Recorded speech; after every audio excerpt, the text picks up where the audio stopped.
Alright, again, in part 2, makakapanayam natin. May part 2 pa. Ang ating chairperson. No? At the same time, officer din ng Liceo de San Jacinto Foundation. Incorporated. No? Walang iba po, si Sir Roland Moya. Jose Roland Moya. Pepot or Pepot for short. Sir Pipot, kailan ka nag-graduate dito sa Liceo? Nag-graduate ako sa Liceo noong 1978. 1978? Oh. Ba, 4 years old pa lang ganyan ako sa ito? Ayaw na kayo mahalata na akong edad. Anyways, ano po ang istorya sa aton mahal na Liceo de San Jacinto? Paano ito nagsimula? Ano ang naging objective nito? Bakit sinimulan? History.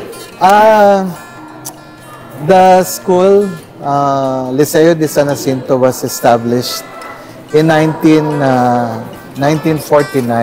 Uy, 1949. So kung tutuusin, last year nag-celebrate sa 75th anniversary ang school. But, you know, ano man baga, kumbaga, an school year, nag-i-spill over to the next, to the succeeding year. So, ang 75th anniversary talaga sa Liceo started last year and will end this year. Next year. Oo, this year. So, 2000, so a 75th anniversary, count it from the previous year up to the present year because it was founded in 1949. So, kung akong nadudugduman, I hope I won't forget names. Ang mga founders ng Liceo de San Jacinto, or I think the idea came from my aunt Ana Letada Moya, or we fondly call her Ta. Kag si Cesar, si Mr. Cesar Altarejos. I think the idea of setting up a private institution that will offer high school or secondary education to the youth of San Jacinto and Ticao Island as well came from these two individuals, si Miss Moya and si Cesar Altarejos, and they were joined by Mr. Ricardo Llamas, I think also Mrs. Puertoliano, Father Rakim, who was then the Emeterio Rakim, who was then the parish priest. Tapos si Don, ang tawag ninda sa mga Arevalos, si Papadako ninda. Papadako. Arevalo. Tapos si Mrs. Rosario Moya Clemente, dan si Mrs. Encarnacion Moya Daralde. Sinda amin ang nadudumduman ko ng mga founders sa Liceo de San Jacinto. So the objective was really to offer affordable and quality education to the youth of San Jacinto and Ticao Island, because during that time daily adequate, daily sufficient and presence and public high school. So kaipuhan madagdagan ang mga eskwelahan. So ang una na purpose, elementary high school. No, high school. High school lang talaga. High school talaga ng Batogan. That was 1949. 1949. And then, but I just don't know why sinda Mrs. Rosa Morado na nasa Amerika na, nag-graduate sa 1949. So, dili ko aram kung mga naglipat ba sinda didi sa Liceo amin na wala ko mahapot. Dapat hinapot ko ina. Tama, oo, okay. Kung 1949, tapos nag-graduate man siya ng 1949, one year lang. I'm sure they completed the 4-year requirement to complete secondary education. And by the way, because the Catholic priest, our parish priest was among the founders, Liceo was then a Catholic school. Catholic school. Yan. So, tapos, iba-iba ang mga gingamit na mga buildings Paiba-iba. Nagklase sinda sa dati na sinihan nato sa Kadag. Dito sa Kadag, sa residence. Wala ang sinihan dito. Tapos sa balay sa mga Arevalo dito sa may pakadto sa sentro. Sa sentro. Duha baga ang balay sa mga Arevalo, Igwasin Old House, tapos dito pa sa bandang ubos, naging balayan ninda manang ami Arevalo, nagklase man sinda dito. Pati dito sa simbahan, nagklase sinda. Oo. Sa mga panahon, mga pira pa lang ka-estudyante kaya ito? O na maricol? Nagbatog sinda Mrs. Morado, less than 20 sinda. 20. Less than 20. Igwa kita listahan. Tapos nagdadako ang student population kay mga matibay ang atong mga teachers ato. Biro mo sinda Mr. Cesar Altarejo, sinda Mr. Ricardo Llamas, anama ko si Mr. Orlando Moya. Oo. Naging teacher ko Father Rakim. Amin na ang mga maisosad to dito sa mga matitibay. Di sa nasinto matitibay. Pero sa man yan, mga matitibay magyapon. Pati ang mga produkto. Yes, saan mga produkto.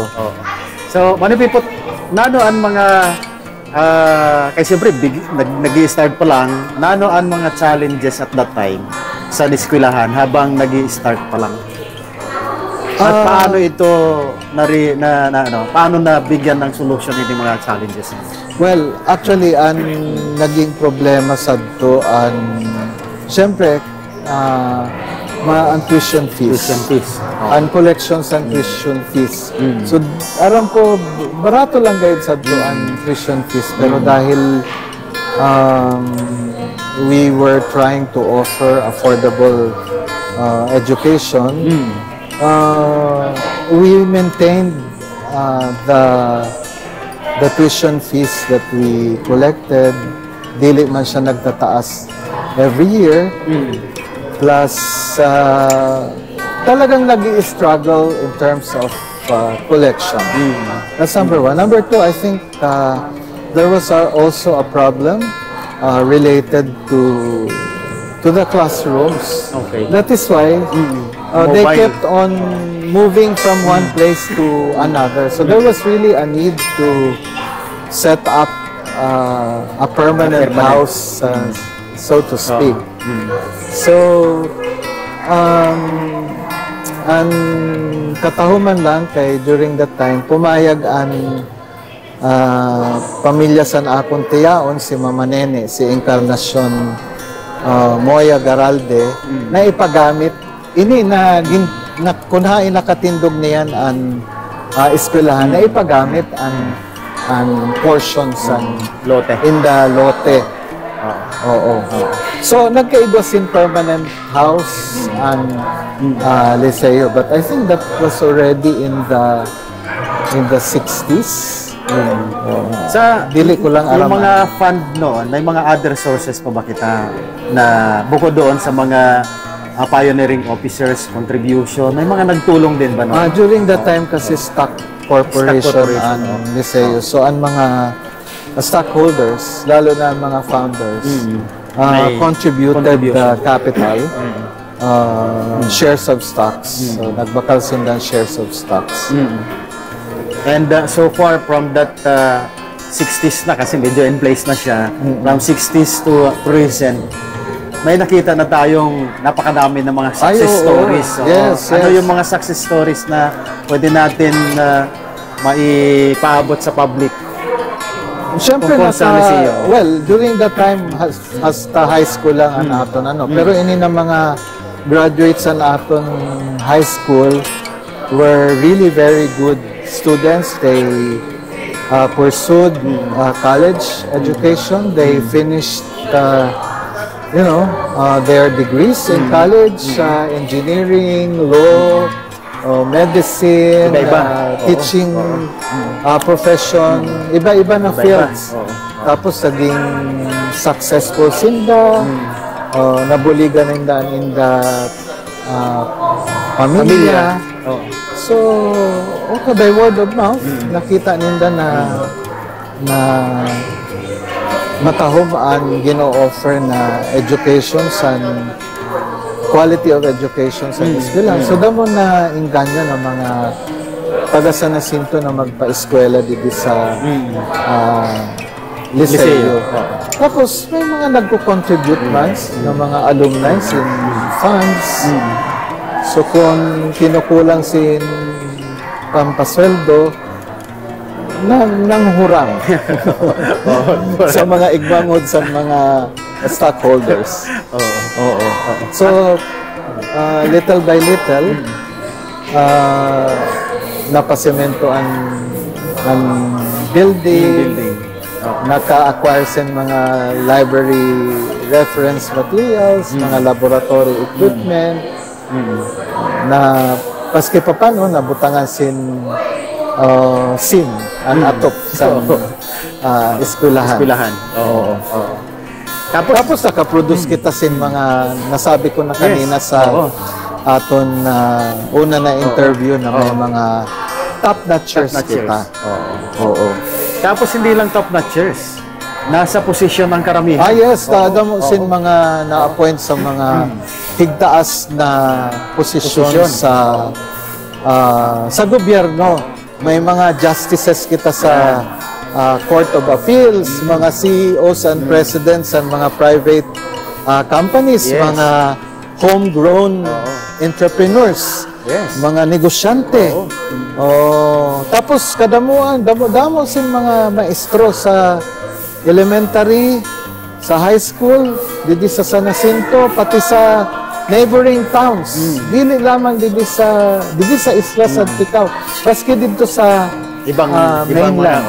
So right now, we can proudly say, Ricky, that Liceo de San Jacinto Foundation is probably the fastest growing and the most dynamic educational institution in the whole province of Masbate.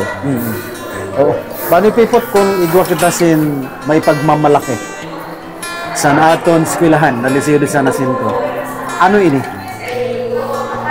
I think it is the staying power of the school. We have existed for 75 years.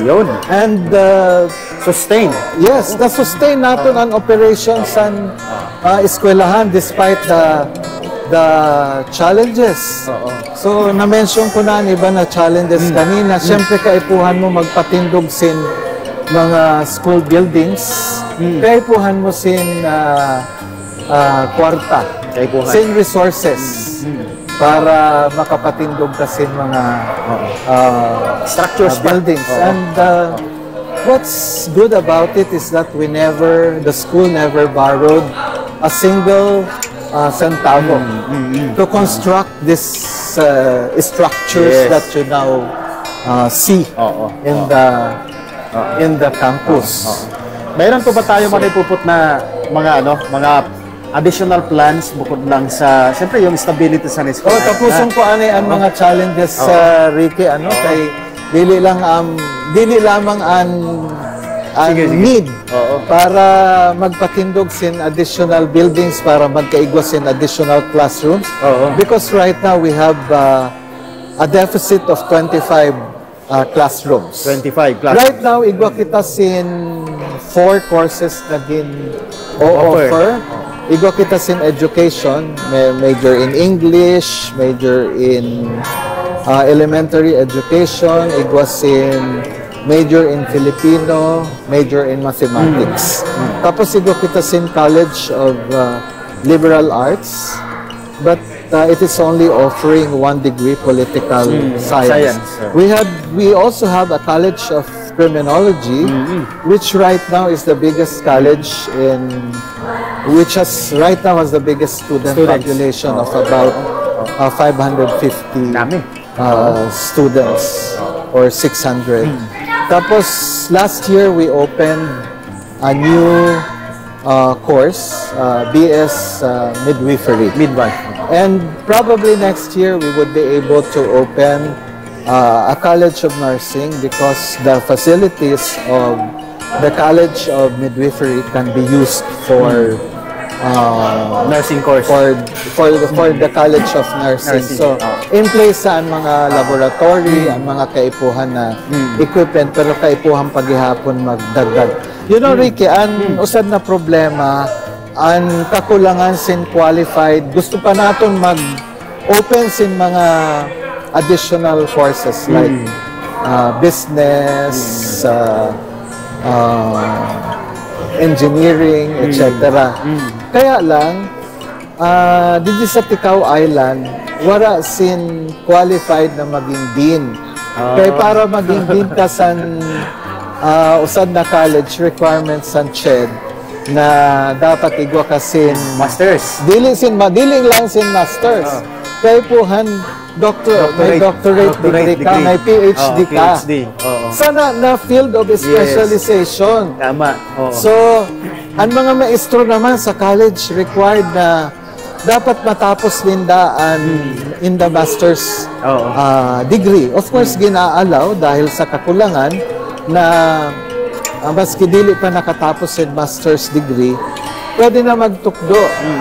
Pero, kaya po ang tapuson nindaan in the master's degree. But, in all honesty, ang aton mga teachers, ang aton mga instructors and professors are highly qualified. They are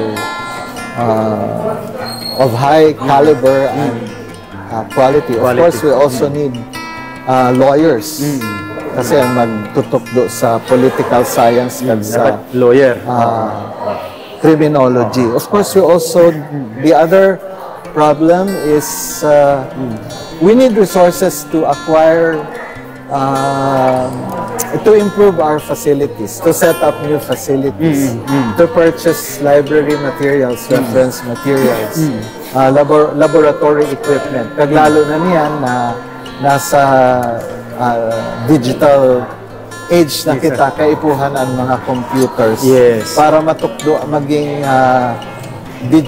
digital savvy ang atong mga estudyante, because without knowledge of computer and technology, we won't be able to go anywhere these days. The world is changing very fast because of the raging technological revolution. So, of course, nung pandemic, we didn't know whether the school will continue to exist or to operate, because connectivity was a problem, so we cannot conduct online classes. Ang naging remedyo sadto, modular. So, gini-imprenta ang mga learning materials sa mga estudyante, kay dili bawal bagaan face-to-face.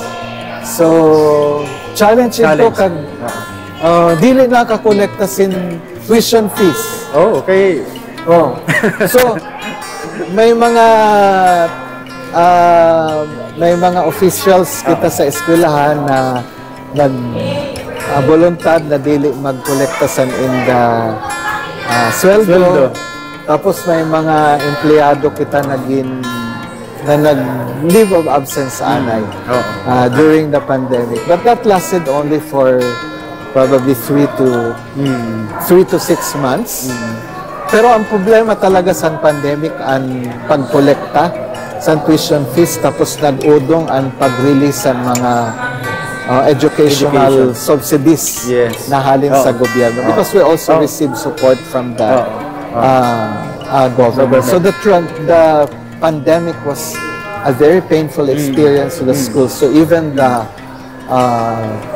transition was also difficult. But we managed to survive the crisis, and in fact, it was during the pandemic that our student population doubled. Nag-increase, oo. Yeah, because parents who sent their kids, their children to Legazpi, to Manila, those also gone to Masbate, decided to enroll them here in Liceo because they will save a lot of money for board and lodging and even tuition fees, because ang tuition fee dito sa Liceo is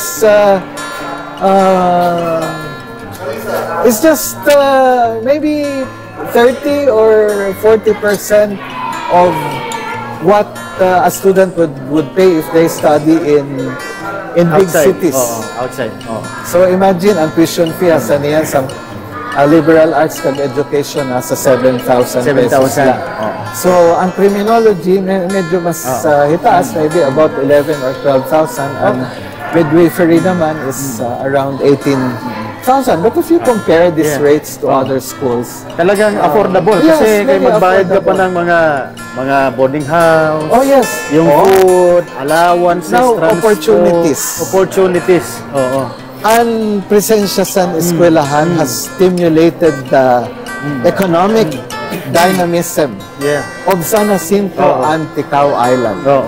It brought about business opportunities to a lot of people. Dito rin, economic development. Kaya pag magtalibong ka niyan sa lungsod, damo kasi makikita sin mga coffee houses, mga restaurants, mga nagpapaplete sin mga boarding houses. Imagine 2,400 students and probably mga 1,500 of them or 1,800 of them come from other municipalities, from Montreal, San Fernando, and Batuan. So some of them may have decided to just rent out a room here in San Jacinto. At saka nakaka-uwi sila ng pag-alay sa eskwelahan, benefits of the pero kasi ang klase ninda nagtatapos sa 9:30. So ano ba talaga kay po mag-board? Magbo-board and lodging sa isla. So economic dynamism, and of course the opportunity or the chance to pursue a college degree was given to the youth or to the younger generation who otherwise would not have been able to get into college for economic reasons. Kaya din na mismo sa Ticao Island ang may college. So, mismo. Naman kayo magkanto ka sa iba na lugar. Na din naman ang quality sa education. Parehas lang. May nagda-top notcher. Yes. Nagpo-produce mga damo-damo ng mga nasa higher positions. So, di na. Yan, manipipot. Nano pa ang mga direction sa eskwelahan natin? Well, kahapon katatapos lang sa meeting namon with the top officials sa eskwelahan, kaupod na ang mga department heads. We discussed about the way forward for the school. Unang-una kaipuhan i-digitalize and operations sa eskwelahan, from enrollment to payment of tuition fee to up to the claiming of school credentials. Kaya po mas matahom kun aton ini i-computerize para dili na magpaparapila ang mga estudyante sa pag-enroll ninda. Online makapili na sinda sa inda mga schedules, QR code. Pag sulod ninda sa eskwelahan, isa-swipe lang ang inda ID. So, modernizations and operations para ma-improve ang processes kag productivity. Second, syempre, gusto naton na mas maging hitaas pa ang aton passing rate sa mga board examination. And I'm referring to the board or licensure examination for teachers and criminology. Kay puhan ang mga graduates today, makapasar sa board examination. Kasi kung pasado ka sa board examination, mas dako ang imo tsansa na makakuha dayon sin trabaho. So, ikatulo, syempre ang improvement sa mga facilities, acquisitions in mga reading materials, reference materials, mga laboratory equipment, kaya makabulig ina sa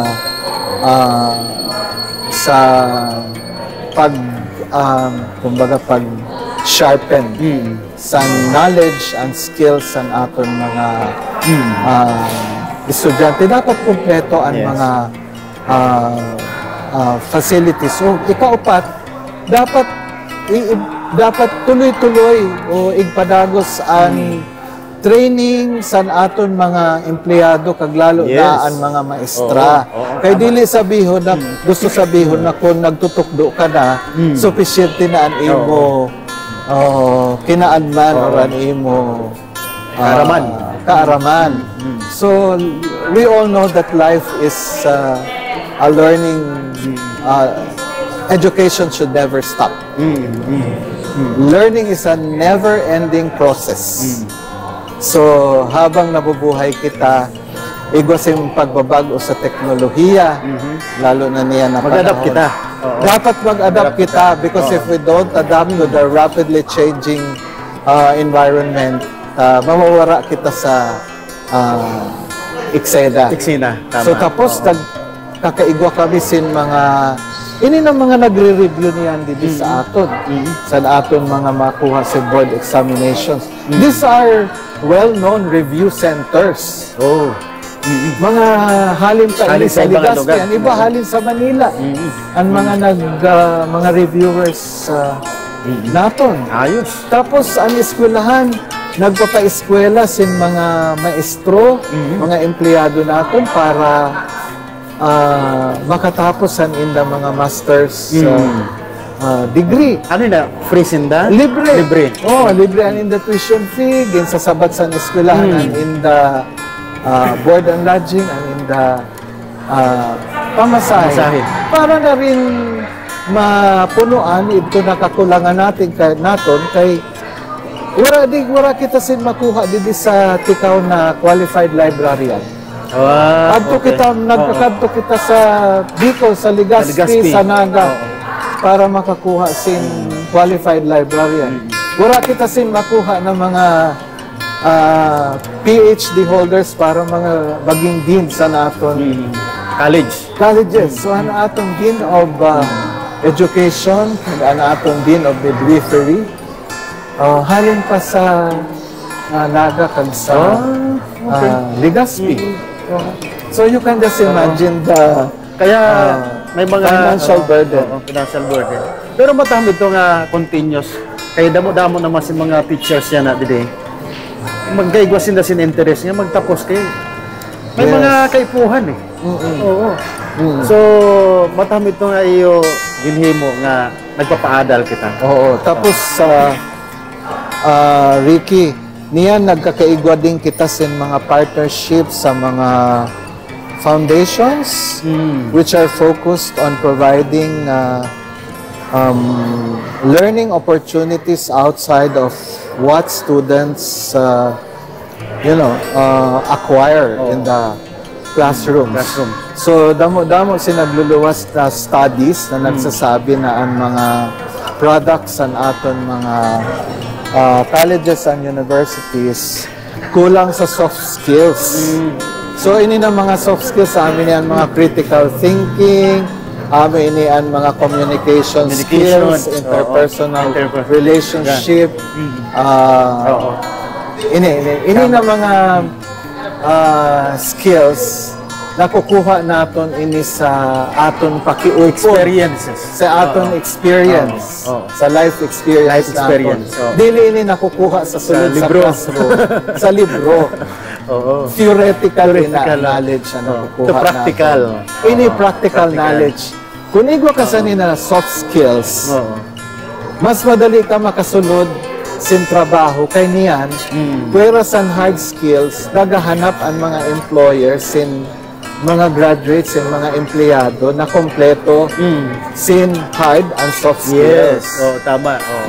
Kaya syempre kung ada ka sa sulod san opisina, sa sulod san factory, dapat maaram ka maghiupod sa inyong mga co-employees. Napaka-importante. Kaya puhan ma-communicate mo ang imong mga ideas. Yes.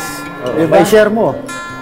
Kaya puhan kung may makahampang ka if you face a specific problem in your workplace, you should be able to know how to go about it and make a decision on the spot without relying on probably your manager.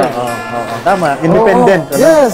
Independence. So diyan ito kami partnership with Wadwani Foundation. Wadwani Foundation. Online course ini para sa mga, di lamang para sa mga estudyante, para maka-acquire sin soft skills, kundi para makakuha sin entrepreneurial skills. In addition to that, maski mga empleyado na San Liceo, pwede pa mag-enroll sa mga online courses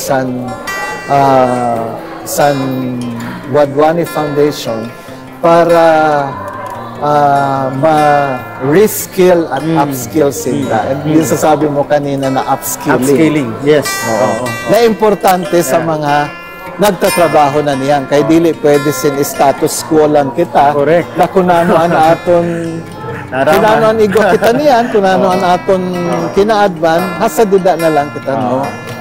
Talagang nagbabago ang panahon, Yes. dapat nag-upgrade din kita. Nag-upscaling kita kay dili kita permission adto sa dati. Damo nang pagbabago sa palibot, kaya iupod naton ang skills, knowledge, advanced competencies sa naton mga professors para ma-acquire din sa naton mga future developers din, innovators. Yes. Na aton bansa, lalo-lalo dito sa San Jose. So Ricky, alam mo ito na mga minention ko na mga challenges, sa mga problem areas. Dako-dako gayud ang mabubulig sa aton mga alumni. Anigwasin kakayahan, pwede sila mag-contribute sin cash, sin additional funds para madagdagan ang aton pangbakal sin mga equipment, sin mga computers, sin mga library materials. Anigwaman sin mga nagbubuluntad na mag-contribute sin maghatag sin mga textbooks. Tama. Mga reference materials. Ang mga igwasin mga sobra dida ng mga computers o igwasin mga kakilala na maghahatag sin mga computers. Welcome po ina sa eskwelahan. Lalo So, sani na mga gimbanggit ko na mga amin ang mga klase na suporta na kaipuhan natin sa aton mga graduates, sa aton mga alumni. And I think our alumni, our graduates will be more than willing to contribute in the further development of Liceo de San Jacinto Foundation. Ayun, sa lahat ng alumni, aton suportahan ang aton mga na-mention na mga challenges para ma-translate ito sa opportunities at magkaigwasin kaganapan, no? Para sa aton mga estudyante, para sa aton mahal na Liceo, para sa aton mahal na San Jacinto, at para sa aton bayan, no? Ika nga, kung dili man natin susuportahan ini nga layunin, umithiin, vision sa naton eskwelahan, dili kita magkakaigwasin matuninong man na pundasyon. So, magburuligan kita tanan. Kaya nga, mga alumni, panawagan na lang siguro sa alumni, Panoy Pipot. Yes, sa tanan ng mga alumni, let us first and foremost participate in the forthcoming 75th anniversary activities from May 1 to 3. Sa first episode, na-discuss ko na ang mga detalye. And then, let us continue to support the educational institution itself, the Liceo de San Jacinto Foundation, and let us help make it exist for another 75 years and beyond. So thank you very much, Ricky, for this opportunity to discuss the evolution of Liceo, its history, the challenges that we face, and the opportunities that and the future direction. Yes, and the future direction. So thank you very much, and see you during the anniversary activities. Maraming salamat po. Abangan sa Liceo de San Jacinto Facebook page and sa ating Facebook group. Maraming salamat and thank you. Thank you very much. Thank you.